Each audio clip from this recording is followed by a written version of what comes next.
Hi there, this is Terry at my very messy Crooked Little Studio. So I'm gonna just try doing a short little video here, see if anyone's interested in watching, and I'm hoping that I actually might be able to load this at my own house since I normally have to go to my daughter's house to load all my videos.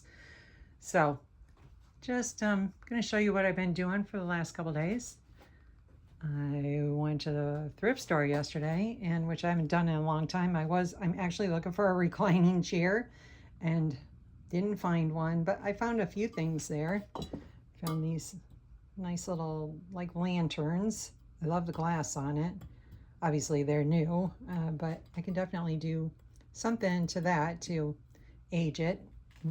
Pretty easy. And then when I was wanting to do some painting the other day, I'm like, I don't even have any palettes in here.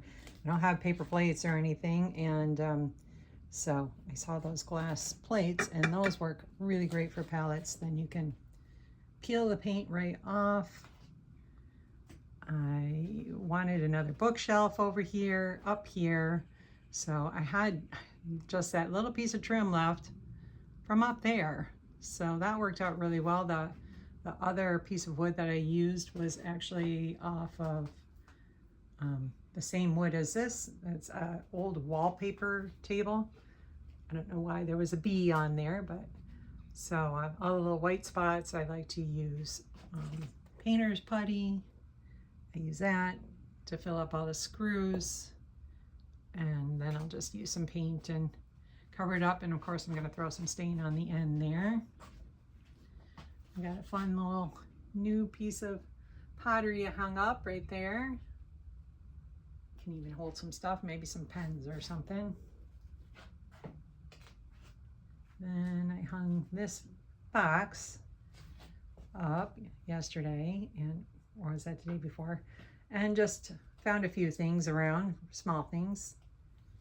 I was thinking I was going to be able to use it for more things like sewing wise or whatever, but in the end I may end up using more like usable things there. So watching Dumb and Dumber, which is so funny, and the music in it is really good. But I hung up this little cubby yesterday, so yeah, no problem finding some cute things to throw in there. And then I hung up that piece up there, so that works out real well with a bunch more hooks, and my paintbrush fits on there good, so a little bit more storage.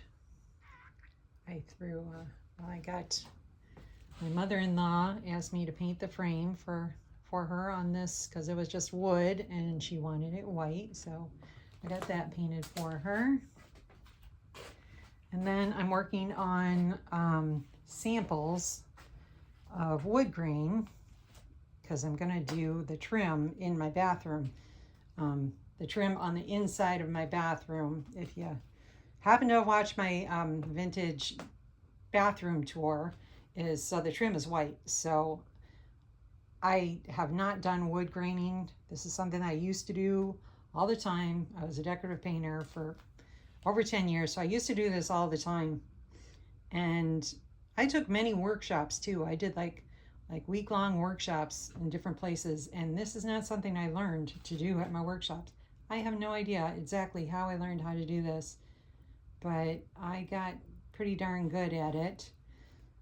But I'm trying to remember how I did it. So I got like 3 different colors. I put the tape on here just so I know what my base color is, what kind of paint I'm using on there. I didn't go out and buy the paint. I didn't go buy the stain. This is just stuff I had here at the house. And so this was the first one I did yesterday or the day before. The first one, so you can see that one is, it's on white, which that's not good. You don't want to start with a white base. So it, doesn't look great, but I was starting then to remember how I did it. And then this morning I did this one, and then I was like, that's right, I used to. So I went and grabbed some pieces of wood too. So then I started remembering that I used to always start with, this is what I'm using, just like a plain old piece of painted wood. So I always used to start with, I did like 3 layers, and I always would start with kind of just getting the colors, getting the light areas in there, kind of just like a base line going, and then I would go in with more detail.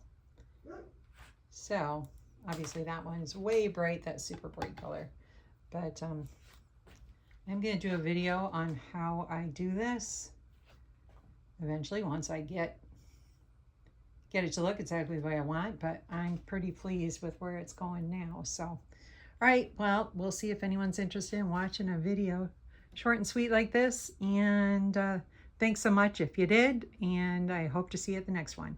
Bye-bye.